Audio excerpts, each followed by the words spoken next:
reset, rejuvenate.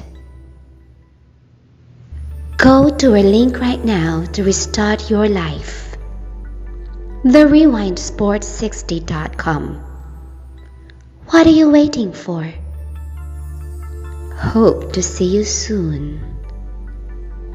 The Rewind Sports 60.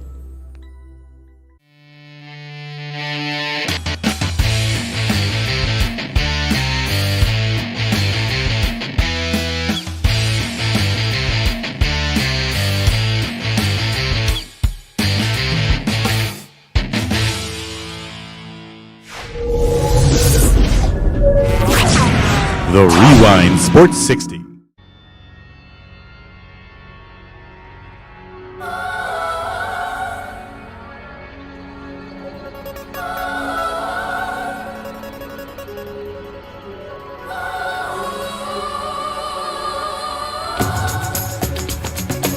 Welcome, everyone, to another edition of the Sports Medicine Update, a weekly podcast by yours truly, Jerry Riles, and the Honorable Dr. Chad Prodromos. Dr. Prodromos is an orthopedic surgeon at Illinois Sports Medicine and Orthopedic Centers in Chicago, Glenview, and in Naples, and an orthopedic surgeon at Prodromos Stem Cell Institute. He's also the editor-in-chief of the Anterior Cruciate Ligament, Reconstruction, and Basic Science. Doctor, welcome.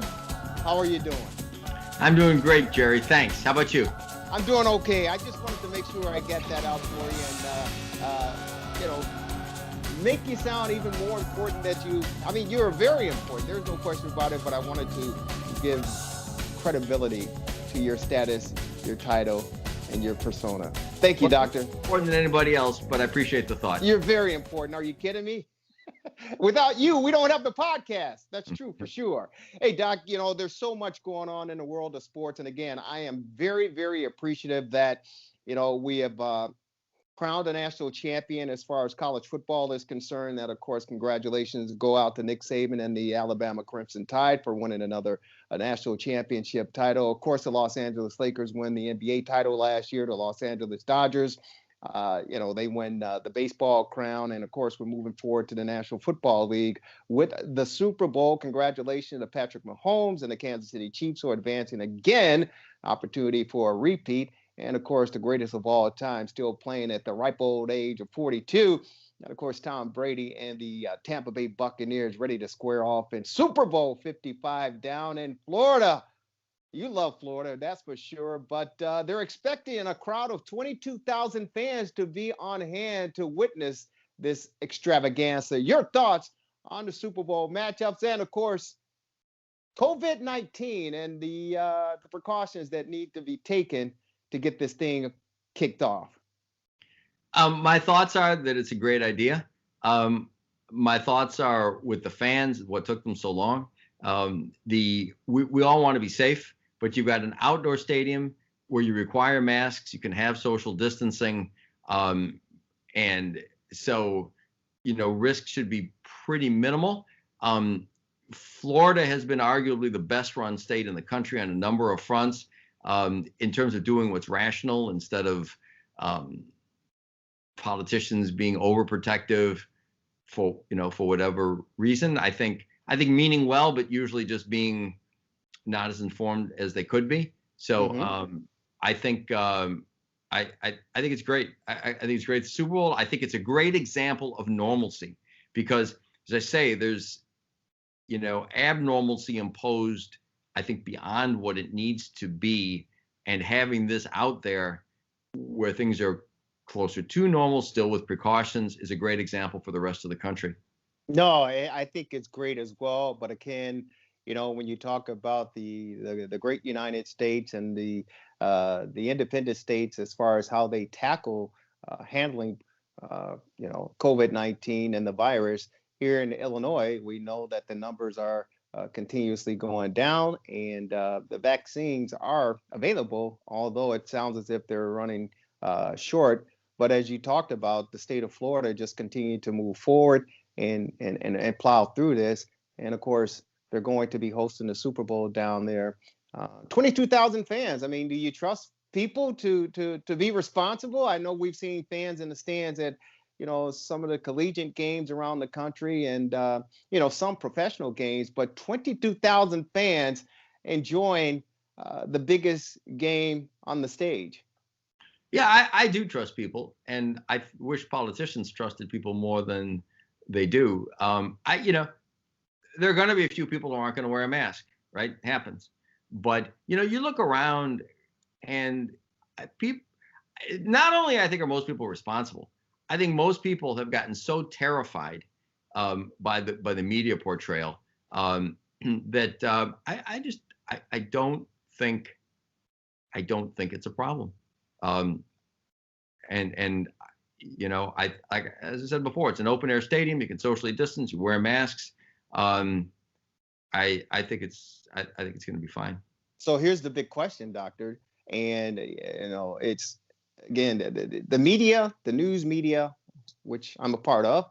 I've seen it swayed in both directions on both sides with this new variant that's hit the United States from the UK, now out of South Africa, saying it's more contagious, and the social distancing that we're practicing now, minimum 6 feet, that with this new variant, this new strand, that we may have to take more precaution, i.e. double masking. And it's already hit certain states, South Carolina, here in the state of Illinois, and other states around the country. Do you see that being somewhat of a problem by next week when we get to the Super Bowl, that it may have to have a little bit more focus and attention placed on it? So, Jerry, I don't. I could be wrong. And obviously, I hope it's not a big problem. But this is just one more in a continuous stream of items about new things that purport to say that things are going to be horrible. And so far, they've turned out not to be. I gave the example before about the well-meaning doctor, I think at Penn State, who said that something like a third of the football players are going to have heart problems from this, and they don't. I think more contagious doesn't particularly matter. If it were more deadly, that might matter. But nobody said that. So I think it's just, I think it's a combination of a lot of unfortunate factors. I think bad news sells. It's like I'm kind of weird analogy, but I don't even listen to the weather in Chicago anymore, because every year, 3 times a year, we're going to have a blizzard of the century, and it's going to be horrible, and it's and I don't mean to minimize it, and there are people that get affected by it, but I don't know, it's Chicago, it snows and it gets cold, and so you just prepare. But bad news sells, right? So I think saying, wow, we've got a new variant, as a teaser for the evening news, it sells. So not necessarily blaming the media. The media's always been that way, so there's that. I think that I've said it before. I think that there are a lot of politicians who get carried away with their own authority. And so I think these provide excuses for them to do more than they should. And, you can go beyond that to various things that sound like conspiracy theories, and who knows, but, it's kind of a fact. The more negative things you put out there, and the more you shut down society, the more small businesses go under. Now, that's, everybody publicly agrees that's a bad thing, right? Mm-hmm. On the other hand, there are some corporations and some people that are doing very, very well from this, right? And so there are conspiracy theorists out there who kind of think that it's a semi-permanent situation to make us like China in Asia, where they wear masks forever, and that you're constant. There's always a new variant. There's always a new this. There's always a new that. So the history of this thing has been so egregious and so horrific, as I mentioned last time, with overstating the death, starting with Neil Ferguson at Imperial College and his terrible track record on models, and then applying a bad model to this. So I haven't seen anything that leads me to think that things are going to be significantly worse as a result of this variant. I mean, and going back and not to be too long-winded here, but there are real consequences to alarmism. You know, I brought up about poor Governor Cuomo of New York. You know, I'm sure he's a nice man and I'm sure he loves his constituents. But his action to force people out of hospitals into nursing homes, everybody agrees, I think, resulted in many, many unnecessary deaths. Now, I'm not saying I think his action did that. I don't necessarily blame him. I certainly don't blame his motives. But think about this. Why did he do that? He did that because people were estimating that the hospitals were going to be so overwhelmed, we'd have no respirators and no ICU beds, that you had to clear the hospitals in advance of it. Well, it turned out to be not even close to being true, right? They brought that Jacob Javits ship in and all this, and they had more than enough. You know, President Trump, love him or hate him, made it a point to get enough ventilators, and nobody's been short of ventilators, you know? So there are Democrats, Republicans working together. But my point is just this. You can just say, well, better to be overly cautious, but alarmism has definite consequences. So alarmism in that case, false alarmism, resulted clearly in thousands of deaths. Not questioning anybody's motives, but it did. So I'm just saying, you know, lockdowns, extra precautions have real world negative consequences, which it's easier to ignore than it is the death count from COVID. So I'm just saying it's a bad thing, and people shouldn't adjust their behavior on alarmism without really good justification. No, and I certainly agree with that, Doc. I think it needs to be justified as far as why we as a society do what we do, to the defense of those. Because here's the real issue from my perspective. This is something almost paramount that we've never seen or experienced in our lifetime, and that includes our leaders. You know, as high as you know, the Washington D.C. is concerned, to local leaders, to the storefront and the entrepreneur, business owners. This is something that we've never seen before and something we haven't experienced before. So for me, it's kind of learn by trial and error, and learn on the job, so to speak, because there was points in time a year ago at this time where it was looked upon as, it's just a little virus like the flu. It'll be gone within a matter of, weeks to months. By the time the temperature raises, it'll be gone. To leaders saying you don't need to wear a mask, to now in January of 2021, they're talking about double masks. So I think it was hit and miss for everyone involved, including the average layperson, the average citizen, because we just simply didn't know. Some people overreacted to the information that was being presented. Others turned a deaf ear to it. So I think we're all in this together.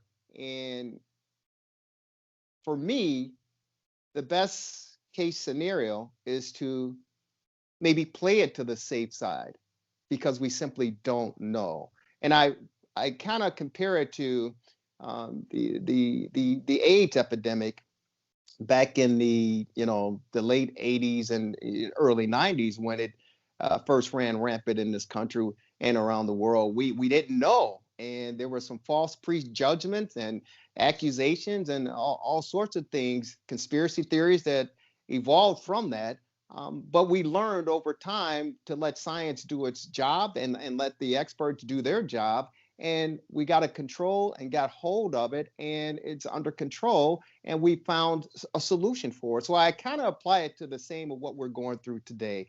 And I'd rather be safe than sorry, as they say. And you cannot question the more than 400,000 people.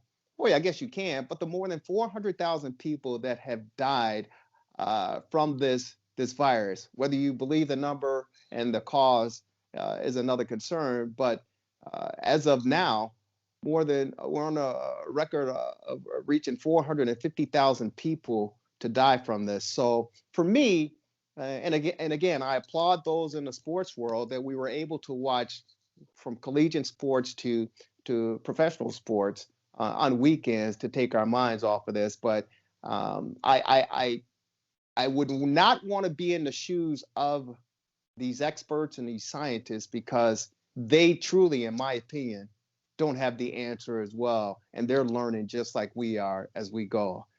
My prayers are in hope that we can get control of this thing and get back to some new normalcy. This question, you said be safe. Question for you.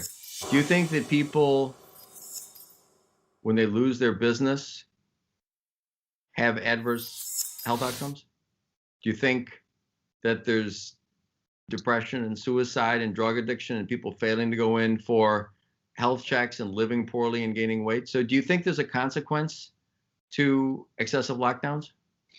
Yeah, of course there is a consequence. I got a good friend of mine, and he runs Let Us Entertain You. He runs a restaurant in a neighboring suburb of here in Chicago. And when everything shut down, I physically saw his mental state and physical state change because of the pressure, because his livelihood and those that he's responsible for. So I certainly know that it has an effect on those people involved. And I know that there are people who were happy that the state here in Illinois was allowing in dining again.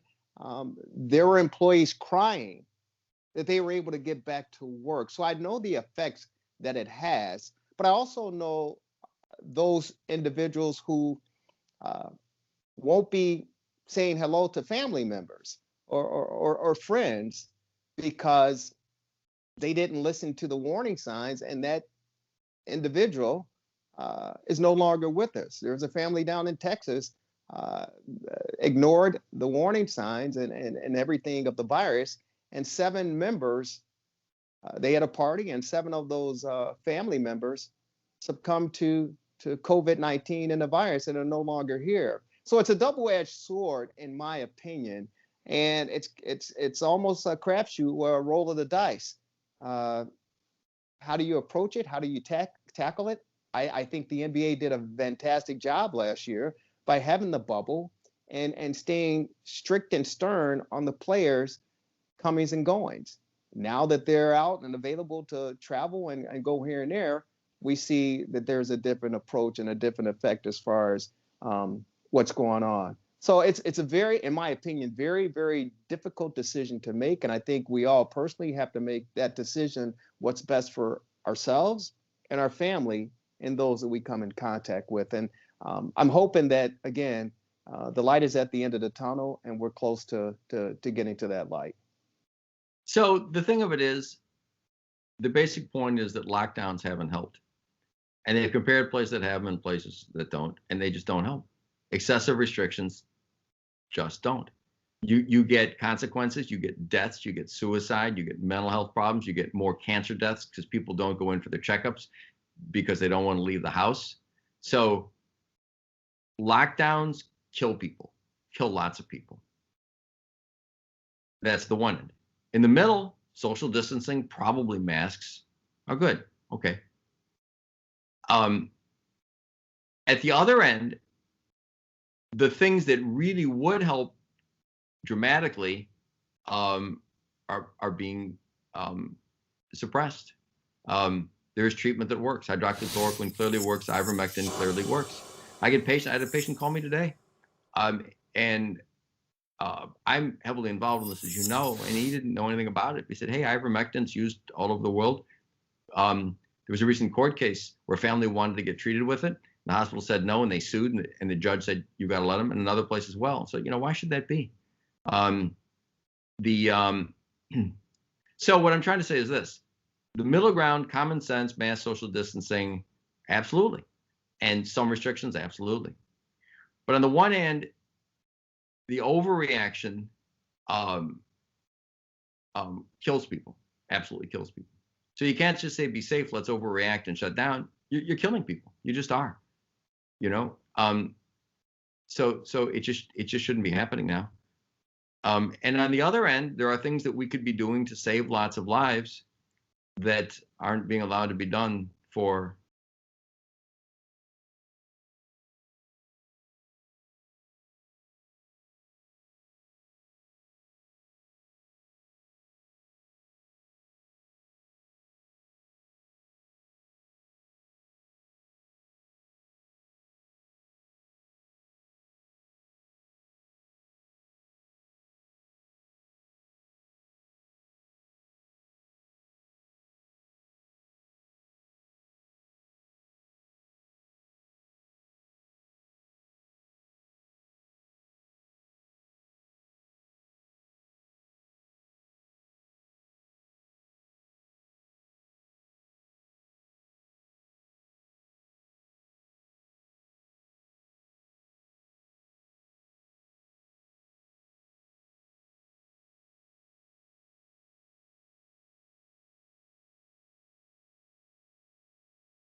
It's the freshest radio show in town.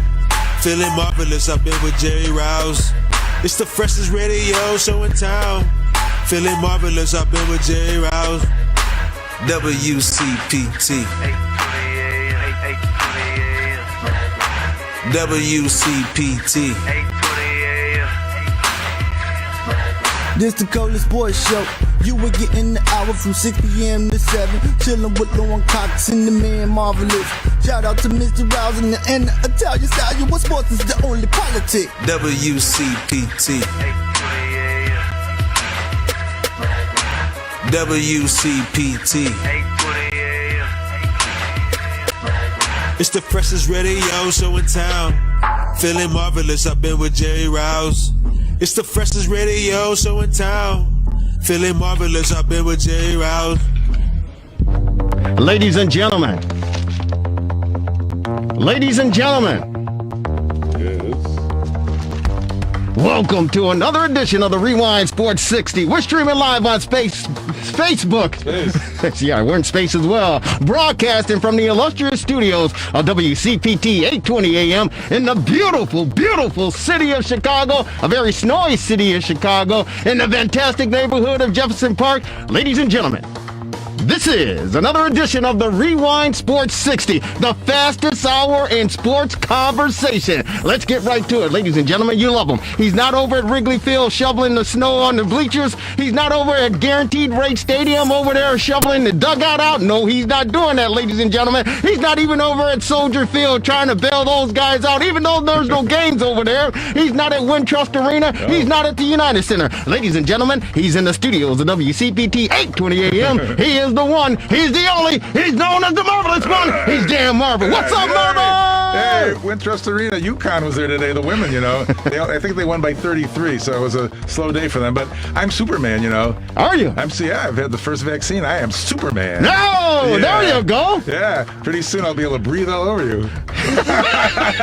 Take it easy. Take it easy. When'd you get it and how'd you feel? Thursday, no problem at all. But, you know, I've talked to a lot of people. It's kind of like they ask me where I got it. I say it was bootleg because I'm afraid to tell anybody because it's like gold to find this. It's like some people are trying online for hours and they don't get anything.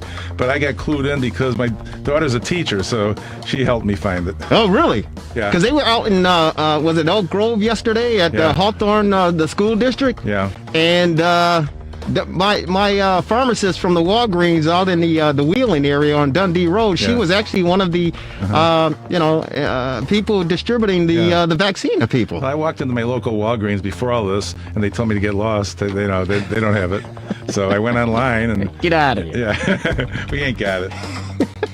But I would ask people to, when they can, to take it because it's going to end this thing more quickly. Yeah, it hopefully, it's going to end this thing more quickly. And of course, they're fighting back and forth in Congress as far as our lawmakers are concerned, as far as the amount of dosages and all of that good stuff. But I think for the most part, if you can get the vaccine, certainly step in line and take care of yourself. But as important, if not more, mask up. Distance yourself. And this snow has been able to help people distance themselves for sure. And if necessary, double mask. Double mask, yeah. By the end of this year, we're going to have to wear a whole helmet. Yeah. And a visor. Yeah. But please, stay safe. Wash your hands. Mask up. Double mask if you have to. And certainly social distance. Because we can get past this.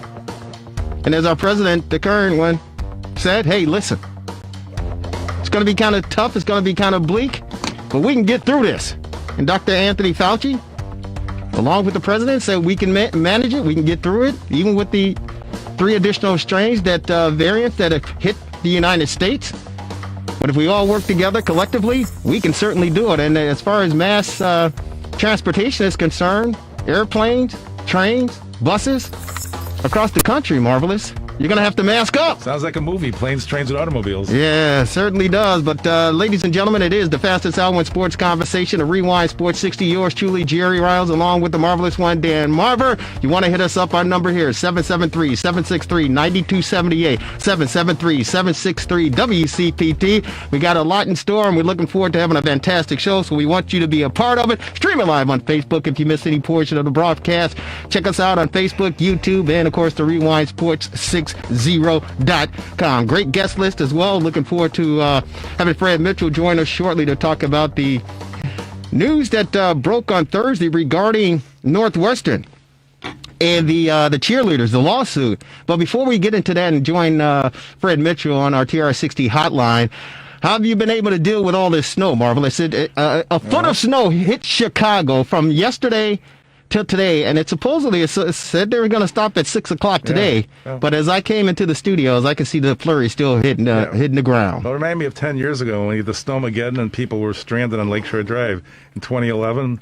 It was February 1st and 2nd, so it's pretty close to this. And the other big one was in January of 67. I think there was 23 inches. Mm-hmm. And, so there have been worse ones, but this was pretty bad. And the key is you don't want to give yourself a heart attack shoveling it, of course, and just take it easy and do it in doses. Yeah, do it in doses.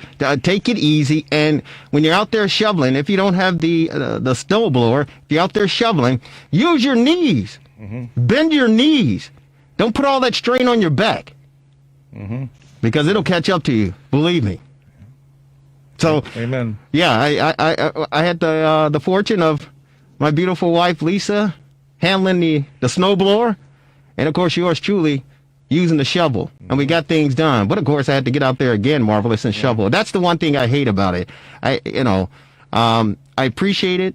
I know it's part of what we do here in the city of Chicago, but and I don't mind necessarily going out to shovel the snow if I have to do it, because I got to get the car out of the garage and get the driveway all cleared and everything.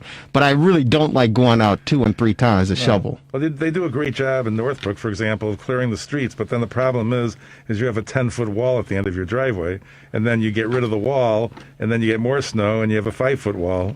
So. Yeah. Well, the thing that I don't like, and I know the boys in Wheeling, they do a fantastic job.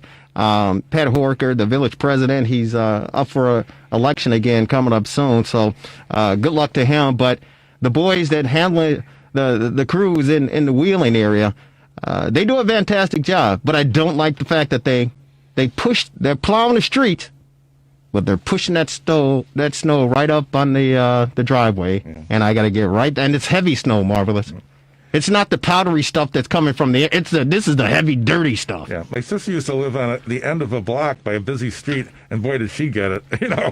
They'd really pile it up off the main street right into her driveway. Wow. So, hey, all of you out there, stay safe, drive safely. There are a couple cars on the road are coming in on 294 to Tri-State South, and there are a couple cars that ran into the ditches. Drive safely. Take your time. You will get there. But be careful, be cautious, be polite, and just get there when you get there, but drive safely. We want to make sure you certainly do that. We already got a phone call. Let's go out to Ed calling from Ed. Ed, where are you calling from, buddy? Rankin, Illinois, downstate from you, about 95 miles. That'll boy. How are you? You all safe and sound inside? Yes, sir. We didn't get near as much snow down here. It's still coming down, but very light and scattered. Yeah. My daughters are at the University of Illinois, Champaign-Urbana, and they said the same thing. Had an opportunity to talk with them earlier today, and they said the snow is, they were getting snow, but it wasn't to the amount that we got here in Chicago. Again, a foot of snow in the great city of Chicago. What's on your mind, Ed? Yes. Hank Aaron, and I know he was playing in the lower market areas, and no doubt written through the years that he wasn't given the attention or recognition that he deserved. Came up in 54, and my statement may be arguable, but in 56, the Braves might have had the first all-black outfield in the major league. In 56? I believe so, and there may be somebody that would disagree with that, and they may disagree rightfully, but I think it was the Braves that had the first all-black outfield. Who can you name them? Yes. Wes Covington came up as a rookie in 1956. Mm-hmm. Billy Bruton was a center fielder, and of course Hank Wright. That wasn't a regular lineup, though, was it? Yes. It was a everyday ball player. It was a regular lineup. I had you heard about that, Marvelous? Yeah, but I got the Giants with Monty Irvin, Willie Mays, and Hank Thompson. I'm looking it up in 51. So that's listed. Hank Thompson became a third baseman later, and a real good one. Yeah, that's food for thought. Hank Thompson died tragically at the age of 30, if I'm not mistaken. What were your thoughts on the great Hammerin' Hank Aaron? I was fortunate enough to follow baseball about the time he came up, and the calmest man you'd ever see, and you cheering him when you're in there like a rookie, and of course your stomach turning, but his demeanor was calm, and if I get a hit, great. If I don't, I might strike out, but hey, I'll be back another time at bat. And he was nothing but short of super. No, he was outstanding, and I obviously had an opportunity to watch Hammerin' Hank as a kid growing up on the south side of Chicago, here in the great city of Chicago, and it was and especially when he tied and broke Babe Ruth's record, it was overwhelming for a young black kid to be able to watch this black man. And kudos to television back during that time, because they kept a track of Harry Aaron closing in on the Braves number, and once he did it, he received the praise and the accolades, and it was kind of scary at the time, because back in '74 when he hit the homer and he was rounding the bases, you see the footage, the video. Historic, where the two white guys jump onto the field and they run. And at one particular time, I think it was Vince Scully, they made the announcement, but I think people kind of like collectively held their breath, because leading up to it, Henry Aaron was getting all these death threats. Absolutely. And people didn't know what these two young white kids were going to do, if they were going to, congratulate them, or if they were going to pull out a switchblade and try to stick them. Luckily and fortunately, and God bless that, it didn't happen, and they patted him on the back. But I look at Henry Aaron, and I look at him as being the best home run hitter of all time, for the simple fact that everything that he had to endure as an African-American ball player back during that time was very, very stressful, very, very difficult, and certainly challenging compared to what Babe Ruth. I mean, Babe Ruth was like, he was the life of the party.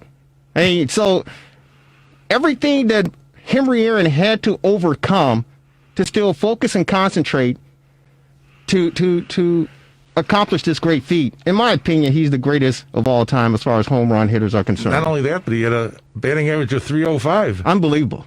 And RBIs, 2,297. Yeah.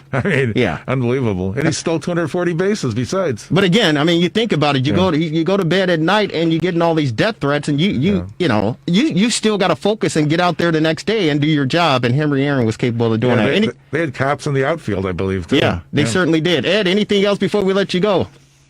Yes, he was given a not very honorary number, way high up there, 44, and Jackie Robinson was given 42. Mm-hmm. And another piece of trivia: Al Downing, the pitcher, that he hit the home run off of, was the first black pitcher with the Yankees. He was the first African American pitcher with the Yankees. Yes, sir. Ed, you're the best. Thank you. We appreciate your Oh, support. one more. I'm sorry? One more.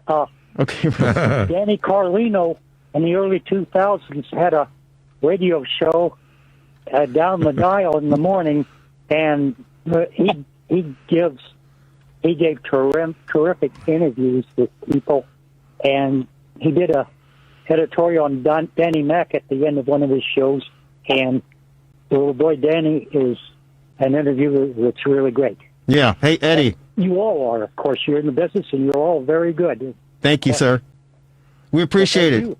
Take care. Thank you. Ed calling from Lincoln down in the downstate. That name sounds familiar. Danny Carlino. Danny Carlino, the Italian stallion. Real quick before we go to our guest, we got John calling from Wheeling. John, welcome to the Rewind Sports 60. How are you, buddy? I'm doing good, Jerry. How about you? I'm hanging in there, brother. Made it here safe and sound through all that snow and ice. There were people skidding all over the place, sliding in the ditches, but yours truly paced himself, got himself down the road, Milwaukee Avenue, safe and sound here in the studios. What's on your mind, buddy? I wanted to talk about the idea of the Chicago Bears giving the Payton family a 1% stake in ownership of the team. I think it's a great idea, and that they should do it. And there should probably be a petition going around the city of Chicago and all Bears fans to sign that petition to show the McCaskey family that Bears fans are serious about this idea. Hey, Juan, why do you think the Bears should give 1% ownership to the Payton family? What leads you to think that that's something that they should certainly honor and do? Well, aside from the fact that Walter Payton was the greatest football player both in Chicago Bears history, and certainly one of the greatest football players ever in the history of the National Football League, I think obviously his legacy speaks for itself. Obviously, the representation as well. I think, both from a publicity point, but, it's well-deserving as well. I think it really would help bring more ideas and also rejuvenate the franchise. To help it get to the next level where it needs to be, and also to give more recognition to minority ownership that is very low in the league. Hey, Juan, thank you so very much. Very well said. And we want you to continue to give us a call and let us know your thoughts and your opinions, because we certainly believe that the great late Walter Payton and his family, his son and daughter, Brittany Payton, and, of course, Jared Payton, certainly should have at least 1% ownership of the Chicago Bears. Thanks, buddy. We'll talk to you. Stay safe. We got that thing going a couple of weeks ago with the chairman, Chicago Bears, George McCaskey, and here's a little bit about what he said regarding the great late Walter Payton. Yeah, I'm not familiar with all of the reasons that Walter's bid for a team in St. Louis was not successful. I know that we supported it 100%. Walter was a member of our board of directors so that he could be prepared for that eventuality if it ever came about. I'm sorry that it didn't, but Walter's place in the hearts of Bears fans and in our family is solid. I remember my mom, after Walter passed away, said that she and my dad promised themselves after Brian Piccolo passed away that they wouldn't get too close to a player again because it was too painful when Brian passed. And they were able to keep that promise to themselves until Walter Payton came into their lives. He just had an irrepressible personality. Once he decided that he wanted to be in your life, there was no denying him. There was no denying it. And of course, you certainly wanted to be in his life. The great late Walter Payton, may he rest in peace.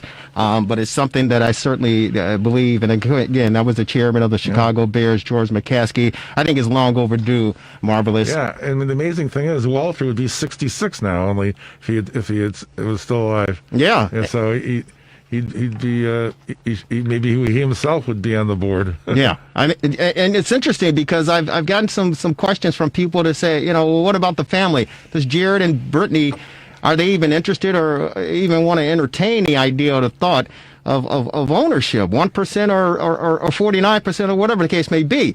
And my response is, well, if their father was honored to join that fraternity and become a minority owner of a National Football League team, they probably would be working for the organization in some type of capacity. So, they're doing fantastic work at what they're doing respectively. But if their dad had the ownership of the St. Louis Rams or any other team, they certainly would be working for their dad, in my opinion, whatever team that is. Ladies and gentlemen, it's the fastest hour in sports conversation. This is the Rewind Sports 60. We're going commercial free. We go to our TRS60 hotline, ladies and gentlemen. He is a friend of the program. He's a former Chicago Tribune sports writer and columnist. He's currently a adjunct professor at DePaul University. He's on our TRS60 hotline right now. He's the great Fred Mitchell. Fred, how are you?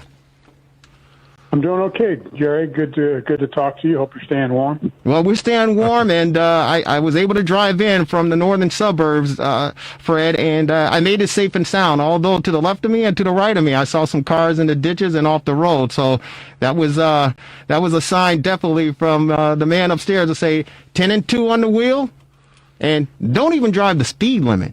Just drive carefully and safely to get to where you have to get to. So yes, doing well. Hopefully you're safe and sound as well.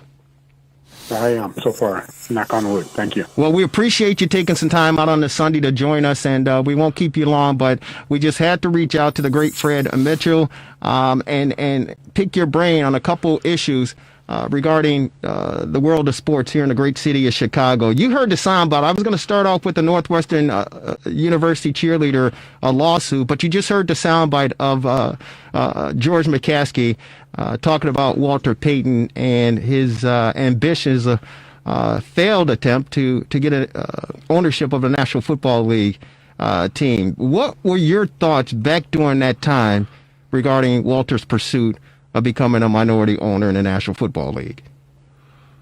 Yeah, I had interviewed Walter and talked to him several times leading up to the disappointment of not getting the ownership of the St. Louis team. I know he was looking forward to it very much so. I think so many professional athletes, after they retire, especially the great ones like Walter, look for something that can provide them something close to the excitement and energy that they had when they were playing. Seldom do they find that, but Walter thought that ownership of an NFL team would provide that. As you recall, he was involved in a number of things after his playing career. He was in the auto racing business, and he was in manufacturing business, and he was on the board of the Chicago Bears. He was doing quite a bit trying to find that niche. So I just do remember how much he was looking forward to becoming the first minority owner of an NFL team in St. Louis, and it was disappointing to him not to get that. Yeah, it certainly was disappointing, not only to him, I'm sure his family members, Connie and the kids, and even Eddie Payton. We had him on last week, Fred, and asked his thoughts on the possibility of should the Bears offer a 1% proposal to the Payton family. And Eddie said that certainly Walter was disappointed. And the disappointing thing about it is the fact that Walter knew the work that it took and what he had to put into it to accomplish that. And of course, he had the financial backers. And you talked about being on the board of the Chicago Bears. Walter did that to learn as much as he could the ins and outs and the behind the scenes doings of running a professional outfit. And for him to come up short it certainly was it was a crushing blow, no question about it. Real quick, I'll give you the response of George McCaskey a couple weeks ago when we posed the question to him regarding 1% ownership of the Chicago Bears for the Payton family. Well, we think the world of the Payton family, Connie, Jared, Brittany, and so proud that they are still members of the Bears family after all these years. Just think the world of them.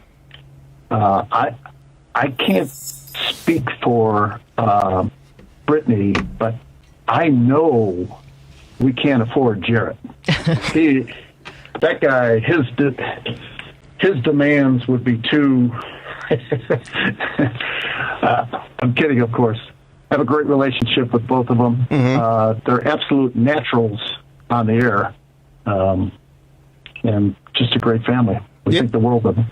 And that is George McCaskey's response regarding the question. And, some people have also asked, Fred, and we're, well, what's the money factor regarding this? And my response to them regarding, this idea is the fact that I don't think the money is the issue. I think for all the contributions that Walter Payton, blood, sweat, and tears that he gave to the organization, and Papa Bear George Halas loved him like a son. But for everything that Walter Payton did for that franchise, did for the city, and his accomplishments around the league, he to me, again, he deserves, his family deserves consideration. And the fact that we're still talking about something like this in 2021, and we see the amount of African American head coaches who were not hired for 7 vacancies, only 1 with the Houston Texans, the qualifications, the African American athletes in pro sports and pro football, they're there. But there's still the Rooney Rule that has to be addressed in 2021. So in my mind, in my opinion, it's definitely long overdue, and no amount of money can pay tribute to what Walter Payton means to the Bears, this city, and the National Football League, Fred. Yeah, I think all you have to do is look at the Walter Payton Award, which is, and most prestigious NFL award. It's they market it and support it throughout the league. You hear it during most every NFL game. The man of the year nominees from each team, and talk about the community service aspect of the award more so than the playing part of it. And that shines well on the Bears as an organization, as well as Walter and his family. And no question that you'd like to see more action in addition to the words about what he meant to the league, what he stood for, what he represents. All of those intangibles should manifest themselves to the point of action. So there's been a lot of talk and a lot of sort of a awakening in America over this past year, and all the terrible things and tragedies that have happened and that have come to light. So hopefully moving forward there will be some steps taken by the National Football League that support these feelings and these events and these long overdue measures, like you mentioned. Hey, Fred, this is Dan Marver in the studio. How you doing? I was reading your bio, 41 years of the Tribune. That's remarkable. And I think there's a little known fact. Is there still a Fred Mitchell Award for the nation's top collegiate place kicker? Yes, there is. Yeah. It goes to the best kicker in among 750 colleges in America, non-FBS schools. So we're talking about FCS, Division II, Division III, NAIA, and community colleges in America. This has been in place since 2009. This year, unfortunately, we did not have a season during the fall for the smaller schools. So I really missed Yeah, I missed see that. Yeah, But, the Missouri Valley is starting the up. criteria. Yeah. Mm-hmm. Go ahead. Part of the criteria is kicking in community service. Yeah. Yes. And the FCS, the Missouri Valley, starting a spring season in 2 weeks, so that should be interesting. See how that goes. But some of them are doing a spring season. Yeah. Hey, Fred, we know your time is short, and we appreciate you taking the time out. We got a transition regarding this latest news, the lawsuit that came out that was announced on this past Thursday. Northwestern University, former cheerleader, alleged that there was inappropriate sexual activity and conduct taking place while she was a cheerleader there, and so she filed a federal lawsuit against the Northwestern University. Marvin, I don't have the story in front of me. You want to share a little bit of information? Well, the woman's name is Hayden Richardson, and basically it says that her complaint is that he had repeated instances where she said she was groped by drunken fans and alumni during university-sanctioned events, alleging the cheer team's head coach required female cheerleaders to mingle with powerful donors for the school's financial gain. And then actually the story was backed up by a second individual, I believe, by the name of Erica Carter, who says that this occurred between 2016 and 2018. So it's not an isolated incident, apparently. And obviously, you think of this as maybe something you'd see at Alabama or someplace like that. So maybe Northwestern's made the big time, but this is terrible. Your thoughts, Fred? Yeah. I mean, obviously, I don't know the exact details and what has been submitted, the complaints, when they were submitted, any of those details to verify. But I will say that if this indeed did happen, it's reprehensible. It's not part of what the cheerleaders sign up for when they want to cheer for their teams. I would not be surprised to hear similar stories throughout the country, unfortunately. And, a lot of times these cheerleaders are asked to make appearances at fundraising events,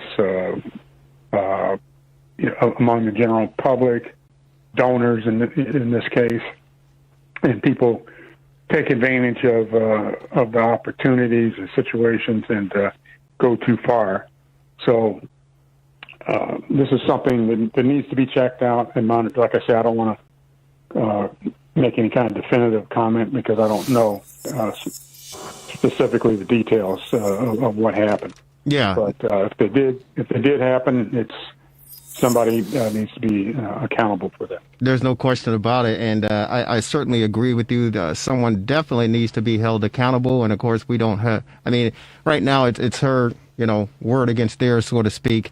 But I have two daughters at the University of Illinois currently right now. One a junior, one a senior, both studying engineering. And before I sent my kids off to school, they know what to do, what not to do.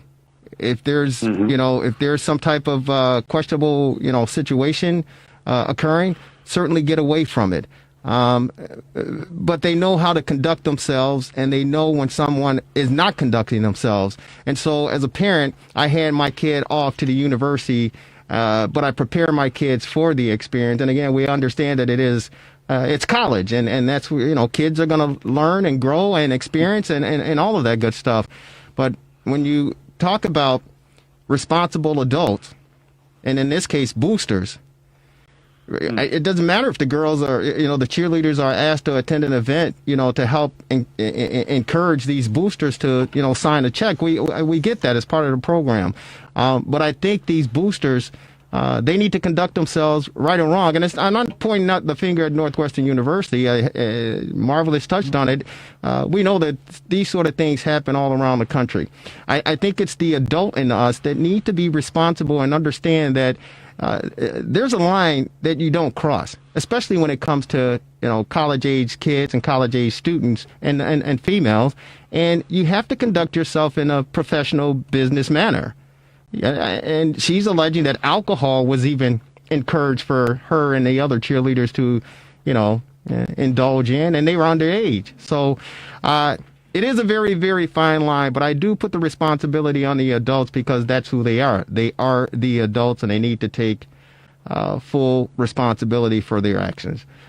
Real quick, No question about it. Real quick before we go, we got to ask you about the Bears, Deshaun Watson, Fred.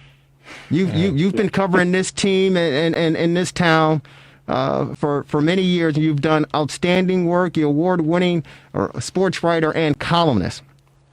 When they talk about Chicago Bears and you talk about quarterback, the name that comes around first is Sid Luckman. Sid Luckman. Fred, we know what's going to happen or what's not going to happen. But if you had a chance to get a quarterback who his college coach compared to him said he's the Michael Jordan of football. Yep. If you had an opportunity to get this guy, because I think the Bears are one quarterback away from advancing in the playoffs, because they made the playoff based on this system this year. Would you throw all the marbles in there to get this kid, Deshaun Watson, knowing that he is somewhat available, said he wanted to trade? How would you handle that situation? Well, I would do more than just kick the tires. I would, say, what does it take? What would it take to acquire him? It's obvious that the most glaring missing link in the Bears is the quarterback position, and it's been that way for quite some time. And we get excited over the years when you get somebody like Jay Cutler, who was turned out to be average at best, and you just wonder, well, what would it be like if you had a Aaron Rodgers type quarterback, or a Brett Favre type quarterback, or anybody who was exceptional at that position. And Deshaun Watson, the Bears and other teams, made the mistake on draft day as far as not taking advantage of getting either him or Patrick Mahomes. This would be a chance to redeem themselves. And as I said, what would it take to get this guy? He's so young, and this has so many tools that you can only imagine how he would be embraced by the city, by the team, and be a key part of the organization for many, many years to come. Yeah, to me, it's almost a no-brainer, and I understand, he comes with a lot, and you don't have much cap space, but for me, and it's unfortunate, I think that it's just business as usual as far as the Bears brass and operating, but with this situation, because I truly believe, Fred, and you can correct me, you've seen a lot more football than I have and played a lot more football than I have, but I truly believe with Nagy's system, and with the players, David Montgomery, Tariq Cohen, when he comes back, I don't know what's going to happen with the wide receiver position. The line, I think if they stay together, I think they could form to be a very, very good unit. I think they're a quarterback away from really being a respectable offense week in and week out. They're a quarterback away. Yeah. To me, they got it. They would have to. I don't know. I would do it. Yeah, I would definitely do it. I mean, like I said before, he's got all the tools, both as a passer, as a runner, just a big playmaker. He doesn't hesitate. The one thing that I look at when I look at the great quarterbacks is that they make their decisions quickly. Aaron Rodgers gets rid of the ball immediately. He knows where he's going with the ball. Mm-hmm. Brett Favre was the same way. Tom Brady's the same way. All the great quarterbacks are able to do that. They don't sit back in the pocket for 5 or 6 seconds looking around, surveying the field, and forcing something to happen after that. So that's sort of a savvy attitude that a quarterback has to have, sort of an innate ability. And you can see Mitch Trubisky is as hard as he tries and as earnest as he is, and as however much time he spends in the film room, all these things are great. But his instincts aren't the best on a consistent basis. He has his moments, but I think it's a combination of getting the right quarterback and also Matt Nagy growing as a coach, and whoever ends up calling the plays next year has to be very cognizant of who the quarterback is, what his skill set is, and what situations you want to put him in. Because I blame Nagy as much as anybody in the first couple of years of Mitch Trubisky for asking him to do some things that he wasn't comfortable doing, had not enough experience doing, and you have to really be aware of your players and your talent on your team and make the most of it. And that includes play calling and having a healthier balance of running and passing. All of these things come into play. Real quick, here's what Mayor Lori Lightfoot had to say about the Bears' offense and Mr. Trubisky. Is Nick Foles the answer? We're going to see once they get out on the field and start putting it together on the offense. But the inconsistency of Trubisky over these last few years, it's just, even in the year that we had a great run, what you saw, I think, last year was the inconsistent offense wasn't producing. I thought the play calling was very pedestrian. Fred, that's the great Mayor Lori Lightfoot on your Chicago Bears. Hey, we can spend a lot more time with you, but we do appreciate you taking some time out. It is the fastest hour in sports conversation. In 10 seconds, who do you take in Super Bowl 55 down in Florida next week? Oh boy, I would probably go with Kansas City and Patrick Mahomes. Tampa Bay has played well late in the season, especially, and they're a very, very formidable team. I always just root for a good game to enjoy, a competitive game. Yeah, I think we will get that, and I just like the playmaking aspects of the offense on Kansas City when they get rolling with Kelsey and the running back and Mahomes. They're pretty tough to outscore. Yeah, as long as it's entertaining, I'm pulling for Kansas City and Patrick Mahomes, but definitely we want it to be entertaining. I think you got two of the best quarterbacks that ever played the game, the young guy and the GOAT. So hopefully we get that excitement. Fred, thank you so very much. It's always a pleasure to touch base with you, and happy Black History Month to you, my good friend. Oh, same to you, Jared. Good to talk to you. Take care. Stay safe. We'll talk to you down the road. Sounds good. Sounds good. Fred Mitchell joining us on our TRS60 hotline. Ladies and gentlemen, it is the fastest hour in sports conversation. Marvelous. Take my vote for Kansas City as well. There you go. There you go. Marvelous. Yeah. They're going to be playing football. During our show. On a high school level. Oh, yeah, okay. Oh, my God. Yeah, well. Your thoughts? Well, they're going to be playing basketball first. Well, I didn't ask you about that. I asked you about football, Marvelous. Well, football will be in March. Well, that's what I'm asking about, Marvelous. They're going to do 6. They're going to do 6. If all goes well, they're going to do 6 weeks of basketball starting this Saturday, the 6th of February. And then when that's over, they're going to do 6 weeks of football starting in March. Okay. There'll be no postseason, no playoffs. So basically, for example, the Central Suburban League will do 5 weeks of home and home. That's 10 games. And then they'll do the 6 crossovers for 16 games. So that's pretty good. 16 games in 6 weeks. The football will do the same thing. You'll have the 5 weeks of playing your conference opponents. And they're thinking about the last week, maybe having the top team in the Central Suburban League play the top team in the Mid-Suburban, like 1 versus 1, 2 versus 2, just so there's something that they're playing for at the end of the year since there's no playoffs. So that's the plan. I mean, my daughter's team is planning on playing on February 10th basketball, which is a week from Wednesday. So as long as we're in the clear, with the ability to do this. I think they're going to have to play with masks. Yeah. So it's going to be different with no fans. For those of those people who are just tuning in to the fastest hour in sports conversation, the Rewind Sports 60 on WCPT 820 AM, who's your daughter? I mean, you said my daughter's there. So she's the head basketball coach at Willows Academy in Des Plaines.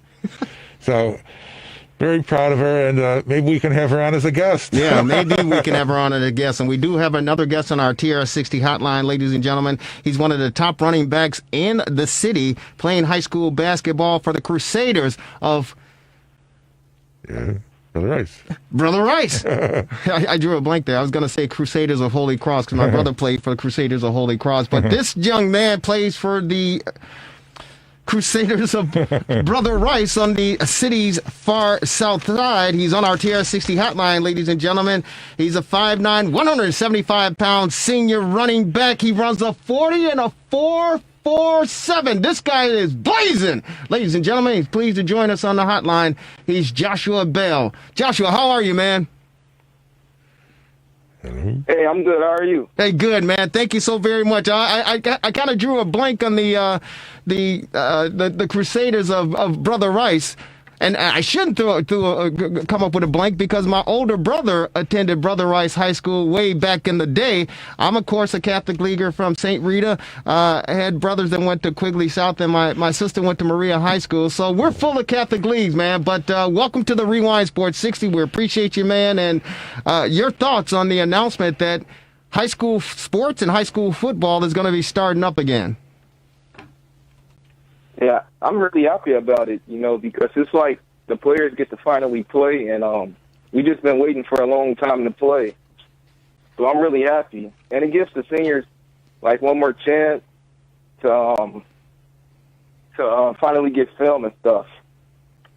Were you anticipating this announcement coming? That hopefully eventually you'll get an opportunity to get back on the gridiron and showcase your talents to get to the next level. Yes, yeah. I always believed it was going to happen. My coaches, they really had faith in it, and it gave us, my teammates and me, faith that we was going to eventually have a season and everything. Hey, Joshua, this is Dan in the studio. With the weird season and all, with the COVID, how did that affect your recruiting? Well, it didn't really affect it that much. I've been talking to two schools mainly. I narrowed it down to two schools. The University of Dayton and University of Valparaiso. So I'm really talking to them too. But I'm pretty sure once the football season began, I'm going to talk to more colleges. So I'm happy about that too. No, we're happy about that too as well. And Dayton and Valpar are pretty good programs, no question about it. But as a kid growing up, is this part of your dream, your goal to play high school sports in the great city of Chicago at a top level, but also to showcase your skill set at the next level, as far as college football is concerned? Was this part of your goal, your dream as a young kid growing up? Oh, yes. And I'm pretty sure that's like every kid's young dream who plays sports to make it to the next level. And what school was that you wanted to play for collegiately? As a dream? You're talking about like a school that a dream team, yeah. So when I was a kid, I'll tell you my dream real quick. When I was a kid, how old was I, Marvelous? Maybe like 10 or I fell in love with The Ohio State University, and it was around the time that Archie Griffin had won back-to-back Heisman trophies. And when I fell in love with the great Ohio State University, I said to myself, I'm going to go to that university and I'm going to play football and I'm going to win the Heisman Trophy 3 times. Archie Griffin did it twice. I'm going to win it 3 times. Well, of course, that dream faded really well. So, as a youngster, when you were growing up, brother, what university did you watch on Saturday afternoon and say, "Hey, I want to run for that school. I want to run for that coach"? It was the University of Michigan. Oh my God! Are you kidding me? No! Don't tell me that, man! Don't do it! No! Come back! Come back! Come back! Come back to the other side. Joshua, come back to the other side, man. You never should ask a question when you don't know the answer. Well, that's why you ask the questions. But go on, man. We won't hold that against you. Go on. Yeah, I just really loved the school when I was young. Me and my mom, the University of Michigan every Saturday. And those was just like great moments between us two. So okay, all right. That's why I like the school. Well, you know what? I don't like the school. I don't like the state. And my heart was kind of hurt and broken. Why? Because two guys that I really admire, just because they're great human beings to me and they accomplished a lot in their lives, they have connections with that school up north. We call it the school up north. And that, of course, is the great Barack Obama. For some reason, he let his daughter go up to that school. And then the great Michael Jordan. He had nerve enough to have his brand on their uniforms. He signed a deal with them. He signed with the devil, man. He signed with the devil.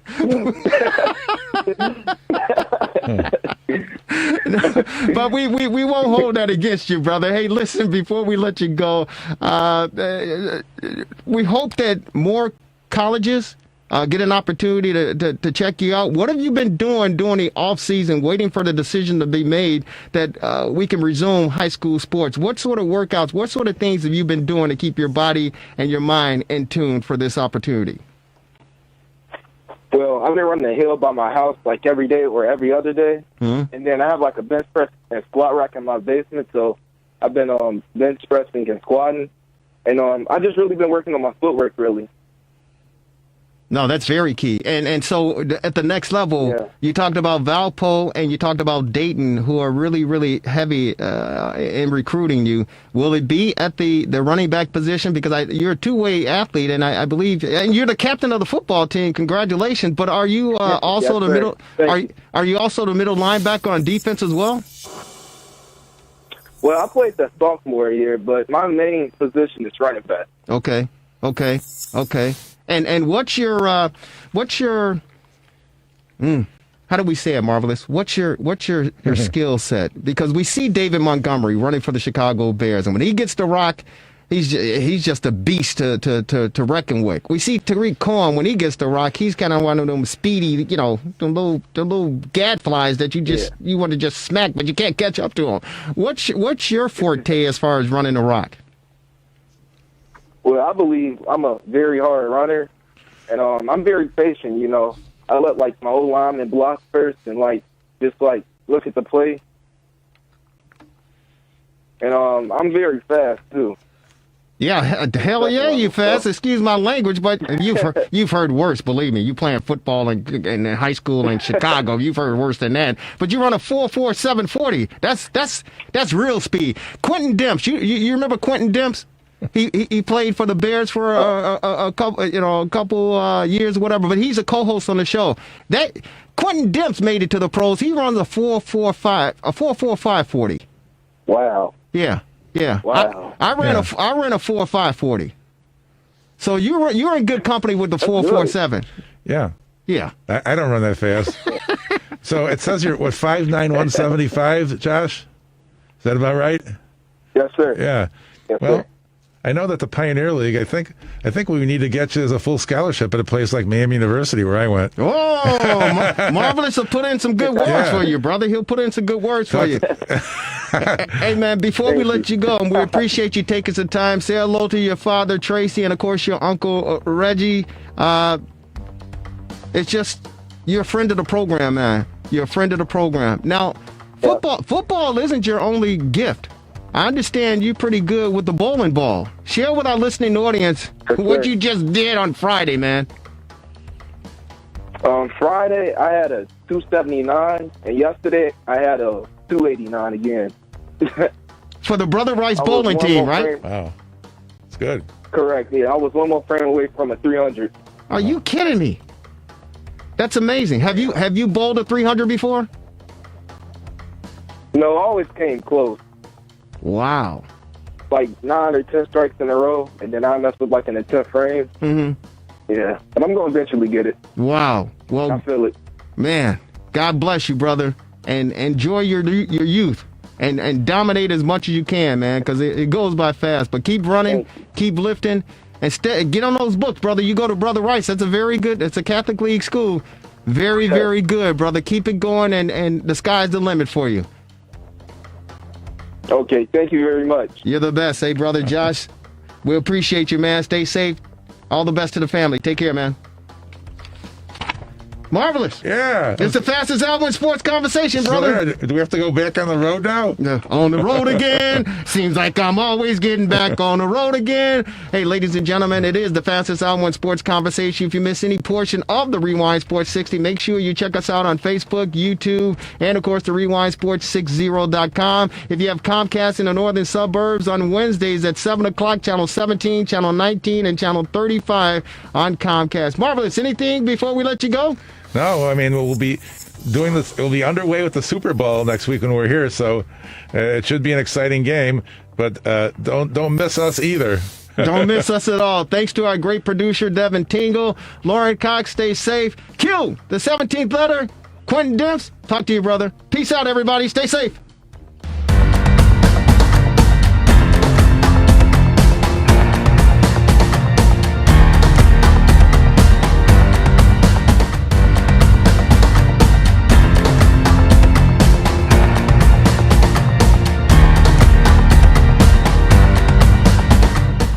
That's true. That's true. That's true. Well, gentlemen, ladies, Dang, we're gonna get into this. We're gonna get into this. Lauren will set it up real quick, but before we get into the interview with the chairman of the Chicago Bears, George McCaskey, real quick thoughts, reflections on Martin Luther King, his holiday celebration. He would have been 92 years of age had he still been with us today. Kelly Lee Williams, we'll start with you.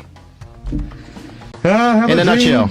Oh, we live in a land where we're all God's children, black men and white men, Jews and Gentiles, Protestants and Catholics will one day join hands in singing the words of the old Negro spiritual. Free at last, free at last. Thank God Almighty, we are free at last. Yes. Thank you. Q? Yeah. I was actually like jamming them on the way here. Like I listened to a couple of speeches on the way here. He talks so good, like yes. Like he took his time and pronounced his words. Yeah, you know what I mean. So rest in peace, man. Much love, much respect, for real. Marvelous. Well, I don't think his dream has been fulfilled yet. You know, and I do an impression too. I have a dream. Come on now. Good. I know. All right, Dan. Next, Lauren.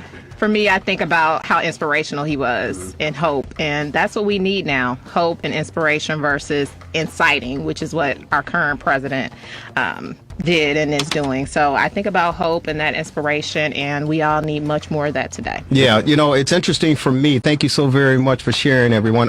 It's interesting for me because I'm 58 years of age. It's 2021. And I obviously remember back when Dr. King, I don't remember vividly, of course, but well, the point being is that the struggle continues. And that's sad and disappointing to me because I'm a grown man with kids who are more or less grown, and the struggle continues. And for me, there's something wrong with that picture. There's something definitely wrong with that picture. And you talk about listening to his speech, Q, you're absolutely right, because when I listen to it, if I'm driving in a car, honestly, I want to get out the car and start running. Yes. Because it's so powerful. It's so powerful, that quick. And the fact that he spoke truth from the heart, and he didn't care. But what gives me hope, and I believe we're really there, based on everything that we've experienced in 2020, and especially with what happened at the Capitol, when he said in his last speech, I may not get there with you. That's the one I heard. I may not get there with you. Yeah. But I want you to know tonight that we as a people will get to the promised land. Yes. When all of this stuff started happening, I said, okay, we're there. The reckoning is here, Jerry. We're there. We're here. And ladies and gentlemen, those of you listening to WCPT 820 AM, the Rewind Sports 60, listen, it's got to happen. Everything that we're experiencing and seeing, it must take place. But you have to stay focused. You have to pray up, stay prayerful, keep the hope, and let God's will be done. That's it. Let God do his work. Yep. That's all you have to do. Now, all of you fools out there running around, going crazy, screaming, ah! Hey, listen, you better get right with yourself. But when Martin Luther King, that resonated with me, I may not get there with you, but we as a people will get there. We're on the move. I've been to the mountaintop. Yes, sir. He said, I've been there. He's been there. Yes. It's over, ladies and gentlemen. Prophesizing his own assassination, really. Pretty much. He did. Yeah, Lauren, you want to set this up, George McCaskey? Absolutely. Chicago Bears chairman George McCaskey was on our show today, and I asked him about the quarterback situation, which we all want to hear about. So let's hear George's thoughts on the Chicago Bears quarterback. George, I want to talk about the quarterback situation here. Mitch, obviously, we don't know what's going to happen with Mitch, but in the event that he doesn't come back, are you open to a possible Watson trade? Sam Darnold is on the table in terms of possibly being able to come to Chicago. Derek Carr, we've got some free agents. Ryan, Dak, Phillip Rivers, we don't know what he's going to do. What are your thoughts on the quarterback situation in Chicago, and are you prepared to make some changes such as that I mentioned before? Well, all of that, Lauren, is going to be part of, as I said, our end of season evaluation. And again, Bears fans should feel good that I'm not involved in the decision making as far as player personnel decisions are made. I'll say this about Mitchell Trubisky. I can only speak to him off the field. And off the field, he is an outstanding young man. He works hard. He has a passion for the game of football. He loves the game. He loves his teammates. His teammates love him. And I could not have asked for more of a Chicago Bears quarterback off the field than Mitchell Trubisky has given us. Wait a minute. All those attributes that you just shared regarding Mitchell Trubisky, I some people may argue, but I think I have those attributes. I really believe I had those attributes, George. You think that I could come in and suit up? Quarterback, Ralph? Well, I think, you know what, George? I think I can grab the football and dump it over to David Montgomery. I think I can do that. I think I can flare it out the Mooney. I think I can try to do that. And if you want me to go deep downfield, maybe a 30-yarder or 40-yarder, you know what? If I get my arm loosened up a little bit, I think I can get downfield. I might just be able to do that for you. Well, I can always count on when I'm sitting in the stands watching the game. You see a play on the field and you hear some guy behind you say, "Man, I could make that play." And I feel like turning around and saying, "No, sir, you can't." Well, you know why you and I are here, and they are out there. That's exactly right. Think about you want to put on the best radio show you can, right? And you come to work every day to excel. Well, how would you like it if there were somebody on the other side of the board who was doing everything he could to make sure that you did not have a successful show? He was, sabotaging the computer, the cart machine, whatever you got going over there. Everything that you were trying to do, he was doing his best to make sure that didn't happen. It's not as easy as it looks. I understand we need to play better. I understand we need to get more wins, and that's our goal. George, this is Dan again here. I know that when you talk about player personnel, it's really going to be in the hands of Pace and Nagy. So, I mean, you're not going to give us specifics, nor could you at this point, as to what might be done.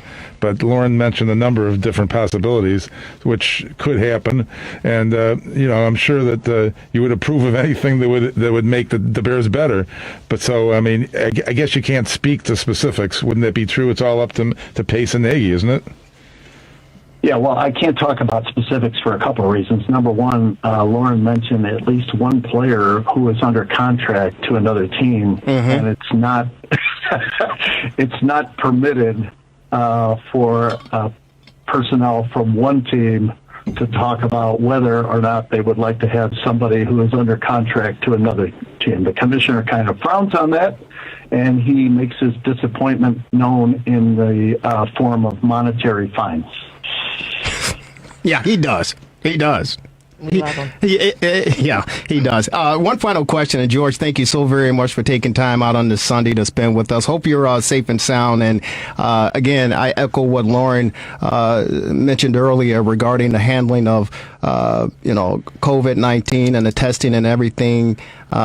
That we've endured this past year. And I honestly was really surprised. I was one of the negative individuals with the glass half empty. I didn't think that we would get through a full NFL season, let alone get to the playoffs. And, hopefully, it looks like we're going to a Super Bowl. So I commend, despite the positive testings and things that have taken place, I commend the overall execution as far as the Bears organization and what you guys have been able to do up there to protect these players and keep things rolling all season long. So thank you so very much for that.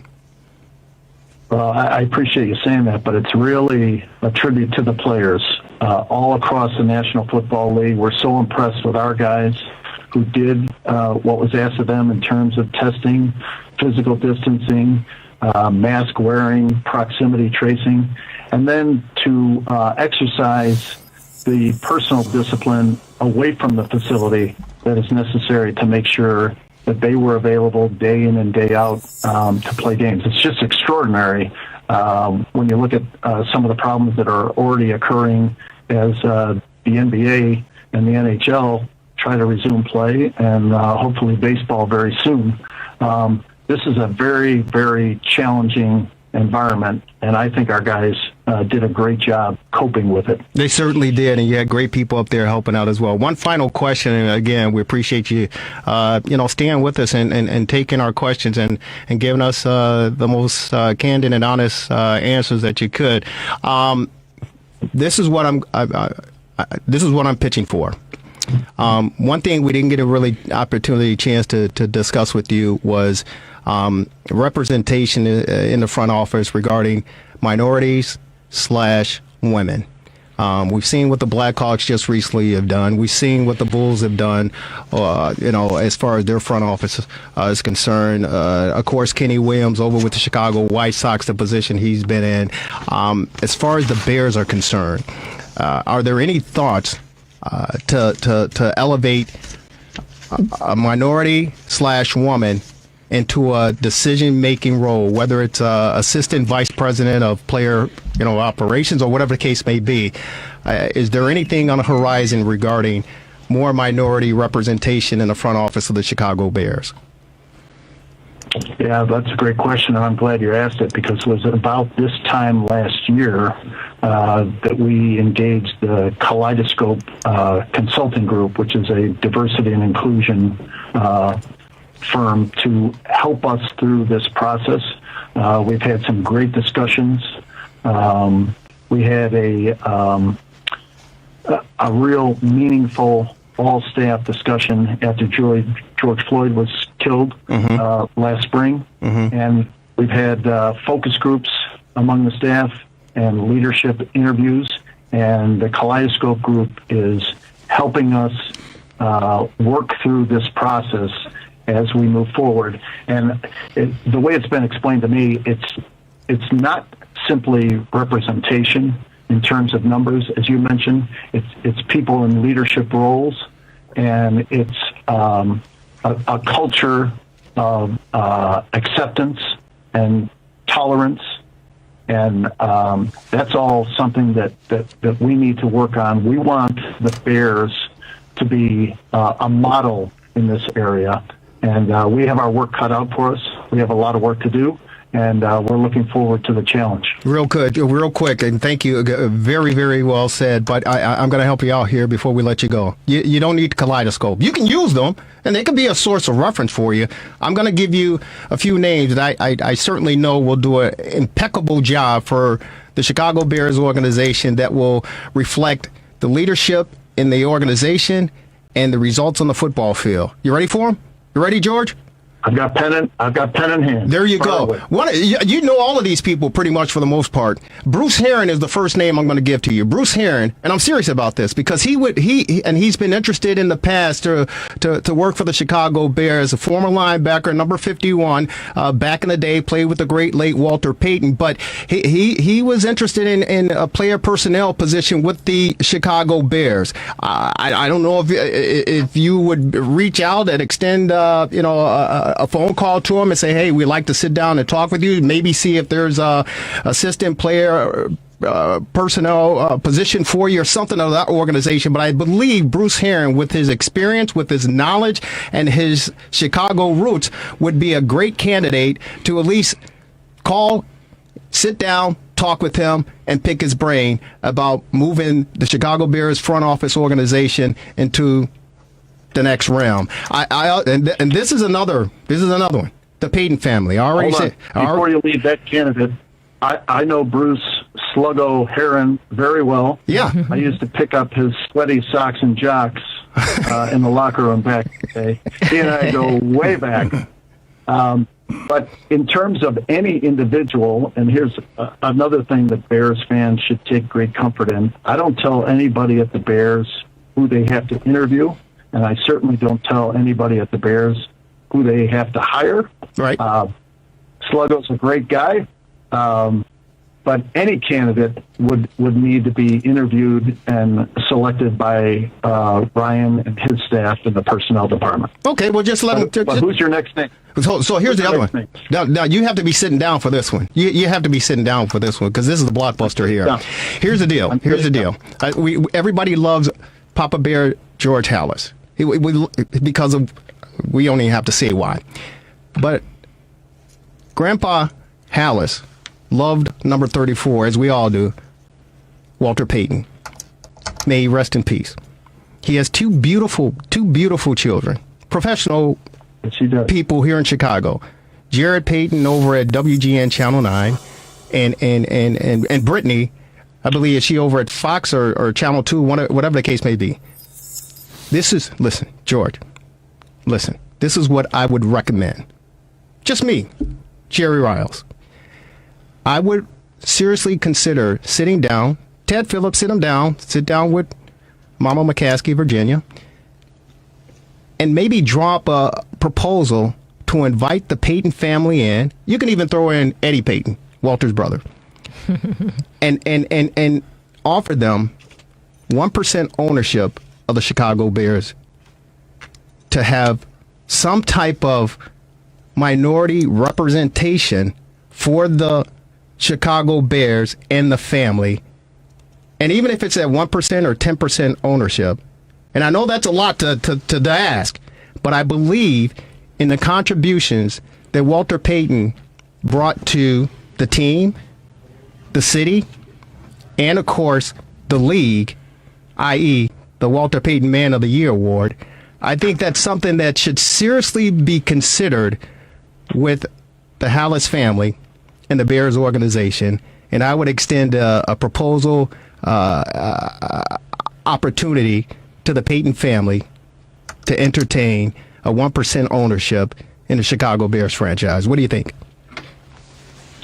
Well, we think the world of the Payton family, Connie, Jared, Brittany, and so proud that they are still members of the Bears family after all these years. Just think the world of them. I can't speak for Brittany, but I know we can't afford Jarrett. That guy, his demands would be too. I'm kidding, of course.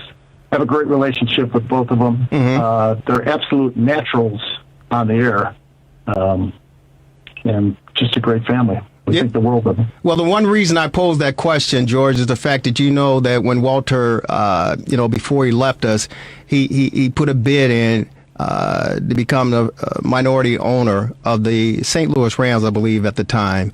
And the vote came in, and he was denied. And he was crushed. He was devastated. And many of us were, especially in the black community, because of what he brought to the game, but he was devastated and shocked that the owners around the league did not consider him to become a minority owner in the National Football League. And so, we talk some 30 plus years later. When did he pass? 22 years, I think, or somewhere around that time. But the point is, Walter. November 1st, 1999. 99, exactly. Those of us here who have followed this team since our infancy and our baby days, we truly believe that the Payton family deserves some type of representation or ownership in this franchise organization. I understand there's a lot that goes into it, but it all starts with an idea and a conversation. And so we want to just put that conversation out there for you, to marinate. And it doesn't have to happen tomorrow. It doesn't have to happen next year or, maybe a couple of years. But the point is, that's a conversation I think that truly deserves a little more discussion based on what that family means to the city of Chicago and the Chicago Bears franchise. Yeah, I'm not familiar with all of the reasons that Walter's bid for a team in St. Louis was not successful. I know that we supported it 100%. Walter was a member of our board of directors so that he could be prepared for that eventuality if it ever came about. I'm sorry that it didn't, but, Walter's place in the hearts of Bears fans and in our family is solid.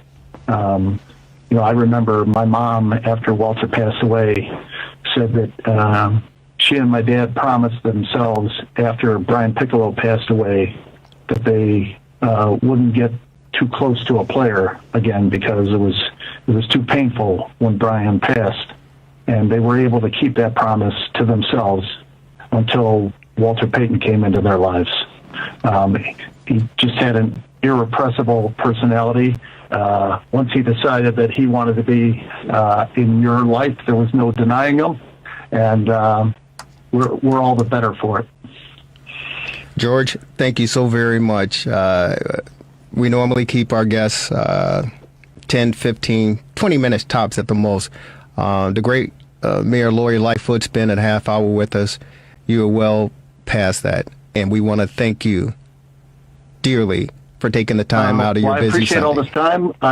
I was told it was going to be about 10 minutes. Hopefully you can edit it down and maybe get maybe 30 or 40 seconds of usable material out of it. I think we can find something. George, thank you so very much. God bless you, and God bless our Chicago Bears. And we don't want to be like the Buffalo Bills. We don't want to be in the stands. Well, we like to be the Buffalo Bills, but I mean, we don't want to have to wait 100 more years to get back to the playoffs and to the championship game. We want another Super Bowl here. So roll up the sleeves and get the job done, and let's go. We beat this pandemic, and let's beat some NFC butt and get back to some winning ways here in the Chicagoland area. Thank you so very much for taking time with us.